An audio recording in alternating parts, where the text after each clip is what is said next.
नमस्कार, आप देख रहे हैं द अमर टाइम्स। आइए हम रुख करते हैं खबरों की ओर। नमस्कार, आप देख रहे हैं द अमर टाइम्स और मैं हूं राकेश यादव। आज हमारे साथ में एक बहुत ही वरिष्ठ पत्रकार मौजूद हैं जिनका नाम है, हालांकि आप लोग चेहरा देखते ही इनका नाम पहचान गए होंगे। इनका नाम है रामदास यादव और मौजूदा समय में ये साधन सहकारी समिति मांजनपुर के उप सभापति भी हैं। काफ़ी पुराने दौर इनके सामने से गुजर चुके हैं और उस समय कई दौर अब तक गुजर चुके हैं। तो चलिए पुराने दौर में चलते हैं और पुराने दौर की कुछ यादें वरिष्ठ पत्रकार जी से साझा करते हैं। सर, आज और कल के दौर में पत्रकारिता की दिशा में क्या क्या फर्क आया? देखिए राकेश जी, आप समाज पत्रकार हैं और मैं 94 से 98 के बीच की पत्रकारिता की बात करता हूं। तो उस ज़माने में पत्रकारिता तलवार की धार पर चलने की तरह की थी और सामाजिक मूल्यों पर, राष्ट्रीय मूल्यों पर और गरीबों के जुल्म दास्ती के खिलाफ जो है अखबार एक अस्त्र बन करके, हथियार बन करके समाज के बीच में जो है एक आईना दिखाने का काम करते थे, एक दर्पण का काम करते थे। और किसी गरीब मजलूम को कोई सताता था या कोई मर्डर हो जाता था तो पत्रकार जब तक उसको डिस्क्लोज नहीं कर देता था, खोल नहीं देता था, जब तक चैन से नहीं बैठता था। और लेकिन आज के बदले दौर में पत्रकारिता पर व्यापक संकट छाए हुए हैं। पत्रकारिता पीत पत्रकारिता की तरफ बढ़ रही है और इस पर मैं बहुत ज़्यादा और कुछ नहीं कहना चाहता जी। जैसा कि बदलता दौर है, लगातार विकास हो रहा है, विकास बहुत तेज गति से दौड़ रहा है। ऐसे में ग्रामीण परिवेश में भी तमाम तरह के परिवर्तन देखने को मिल रहे हैं। आपको क्या लगता है, पुराने परिवेश और आज के परिवेश में क्या फ़र्क हो रहा है? देखिए, पुराने परिवेश की बात जहाँ तक आपने, राकेश जी, आपने बहुत अच्छा सवाल किया।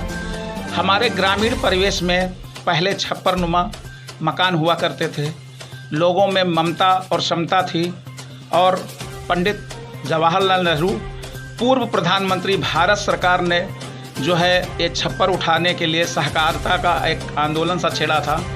तो वहाँ पर था कि गांव हमारे जो है सहकारिता के आधार पर सब लोग एकजुट होकर के एक दूसरे की मदद करेंगे और ग्रामीण जीवन सुंदर जीवन होगा और ग्रामीण परिवेश में एक दूसरे के साथ भाईचारा, प्रेम, मोहब्बत और अखलाक का चिराग हमेशा जलता रहेगा।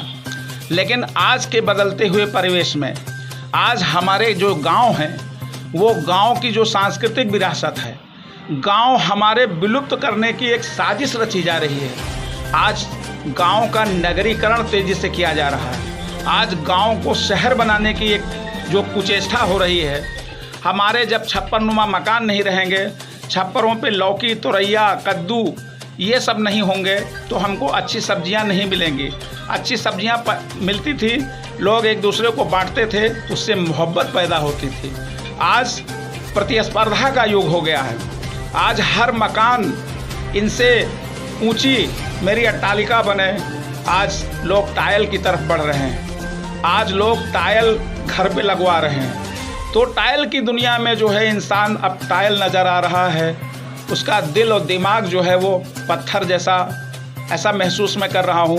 संवेदनाएं मर रही हैं, लोगों के अंदर वो खुलूस, वो मोहब्बत कम हो रही है। आने वाले समय में मैं यही कहना चाहूँगा कि गांव का जो नक्शा है, गांव गांव रहे, गांव का इतना ज़्यादा शहरीकरण ना हो, इतना नगरीकरण ना हो कि गांव की सामाजिक, सांस्कृतिक कोल्हू चलते थे, गुड़ होता था, राब होती थी, लोग मिल बांट के खाते थे, मोहब्बत का एक नए मोहब्बत का संचार होता था दिलों में।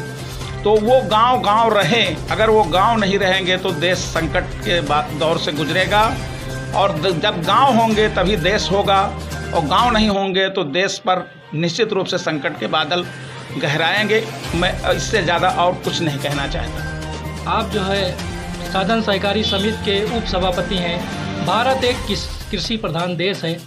किसानों के लिए साधन सहकारी समिति में क्या क्या सुविधाएं हैं और इस समय जो अभियान चल रहा है उसके बारे में क्या प्रकाश? देखिए, आपने सम्मानित पत्रकार महोदय, आप दैनिक जागरण के वरिष्ठ पत्रकार हैं आपने बड़ा अच्छा सवाल किया। साधन सहकारी समितियां जो है, ये पहले के ज़माने में साधन सहकारी समितियां जो है, इनसे सहकारिता के आधार पर जो है इनको तमाम सुविधाएं प्रोवाइड कराई जाती थी। लोग गरीब होते थे, पैसे नहीं होते थे, तो उनको हमारी सोसाइटी, जो सरकारी सोसाइटी है, उनको CCL कैश क्रेडिट लिमिट, उनको ऋण सीमा देती थी। ऋण सीमा दे करके उनको KCC से जो है KCC से लेस करती थी। उनके लिए जो है फसलों के उत्पादन के लिए उनको 50,000 1 लाख तक का जो है पैसा दिया जाता था। आज भी हमारी जो समिति है, अब ये नए कलेवर और नए तेवर में बदल रही है। पहले जो है घोटाले हो जाते थे, लेज़र पे कुछ चढ़ता था, कैश कुछ जाता था और तमाम तरीके की व्याधियाँ होती थी समितियों में। लेकिन आज मैं फ़ख्र के साथ कह रहा हूँ कि आज साधन सहकारी समितियाँ जो है बहुउद्देशीय हो गई हैं, BPACS हो गई हैं, बहुउद्देशीय साधन सहकारी समिति। इसमें मैं शिल्पकार से लेकर के, शिल्पकार हो, पशुपालक हो और टाइपिस्ट हो और जितने भी जो है तरीके के इलेक्ट्रीशियन है, फिटर है, ऐसे शिक्षित बेरोजगारों को भी हमारी साधन सहकारी समिति कार्यशील पूंजी उपलब्ध कराती है। सबसे मेन बात तो किसानों के चेहरे पे मुस्कान लाने का जो काम का हम लोग कर रहे हैं, हम लोग समिति से किसानों को जोड़ रहे हैं।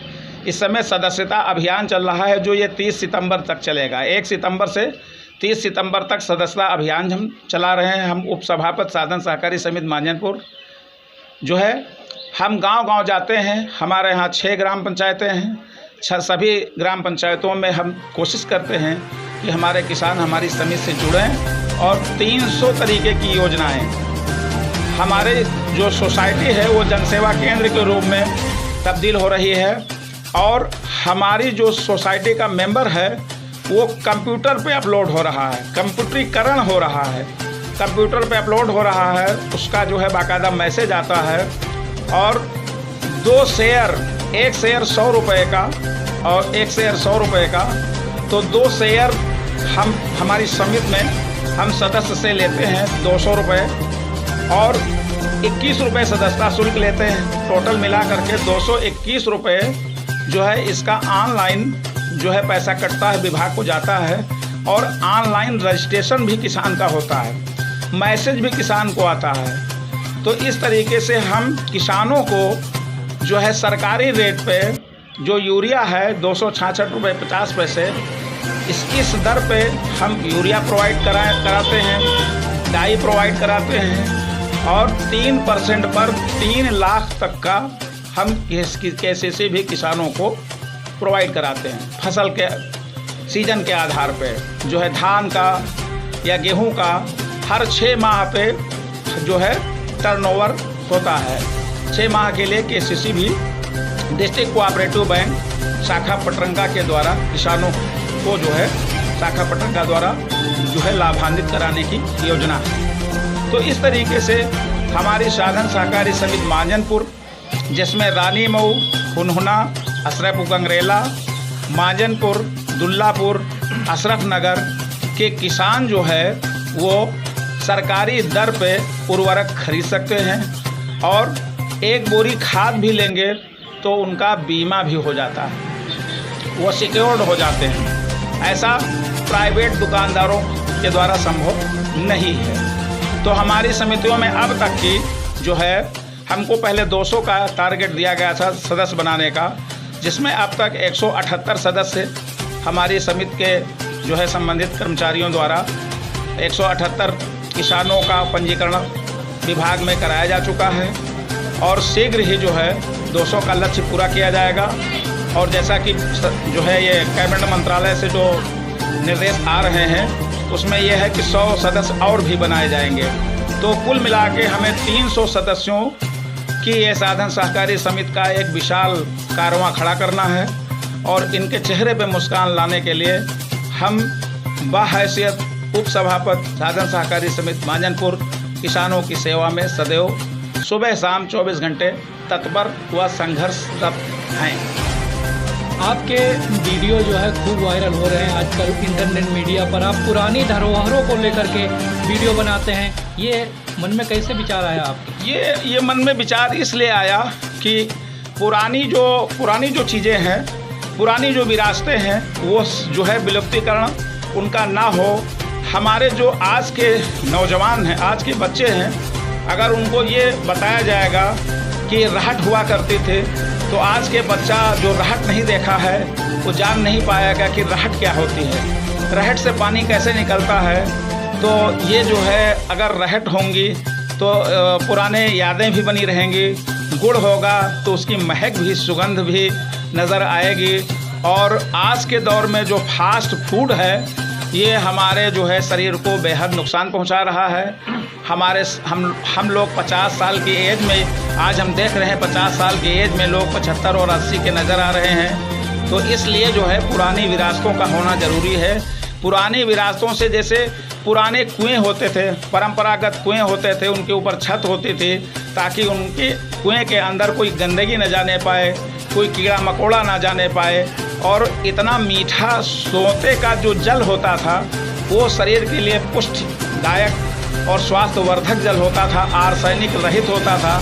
आज हमारे हैंडपंप जो है वो और जलाशय, नदियाँ, ये सब जो है जल हमारे बहुत प्रदूषित हो रहे हैं। इसलिए हमको पुरानी जो परंपरा की कुएं थे वो याद आ रहे हैं। तो कुओं का जो है पुनरुद्धार होना चाहिए, मीठा जल मिलना चाहिए लोगों को, ताकि लोग स्वस्थ रहें, मस्त रहें और एक अच्छी ज़िंदगी और खुशहाल ज़िंदगी की तरफ जो है अपनी रफ्तार को तेज़ कर सकें। आप कभी शायर भी हैं, इंटरनेट मीडिया पर आपके कई गज़ल, कई शेर देखने को मिलते हैं। मैं चाहता हूं कि हमारे दर्शकों को भी आप 2 लाइन कम से कम सुनाने का आपने जैसा कि कहा कि इस जहां में ए दोस्तों प्यार है, खुलूस है, इस जहां में दोस्तों प्यार है, खुलूस है, और कहीं राम का भजन हो रहा है तो कहीं निकल रहा मोहम्मदी जुलूस है, मोहम्मदी जुलूस है। कहीं पर जो है स्वादिष्ट डिश व जूस है, कहीं पर अब देखिए कैसे कैसे लोग हैं, हम सबका नसीब अलग अलग है। कहीं पर स्वादिष्ट डिश है और कहीं पे स्वादिष्ट डिश और जूस है, कोई रोटियों के लिए यारो मायूस है, कोई रोटियों के लिए यारो मायूस है। बस इन्हीं शब्दों के साथ हम आज की इस वार्ता को विराम देना चाहेंगे। आपने हमारा इंटरव्यू लिया। भाई सम्मानित पत्रकार श्री राकेश यादव जी, दैनिक जागरण, आपको बहुत बहुत धन्यवाद। नमस्कार, नमस्कार, नमस्कार। तो ये थे हमारे साथ में वरिष्ठ पत्रकार रामदास यादव जी, जिनका एक चैनल इंटरनेट मीडिया पर ग्राम दर्पण 2 चलता है। तो आप लोग वहां जाकर के पुरानी धरोहरों को लेकर के वीडियो देख सकते हैं। और जैसा कि बातचीत के दौरान आपने देखा ही होगा कि मांजनपुर सहकारी समिति के जो है उप सभापति भी हैं। किसानों के लिए इस समय सदस्यता अभियान चलाया जा रहा है, उसे लेकर के जो है लगातार अभियान चल रहा है। और इसके अलावा जो है और कई भी आप जी इनके चैनल पर जब जाएंगे सारा कुछ आप देख सकते हैं। तो देखते रहिए द अमर टाइम्स। इसी तरह के लोगों की वीडियो हम लेकर के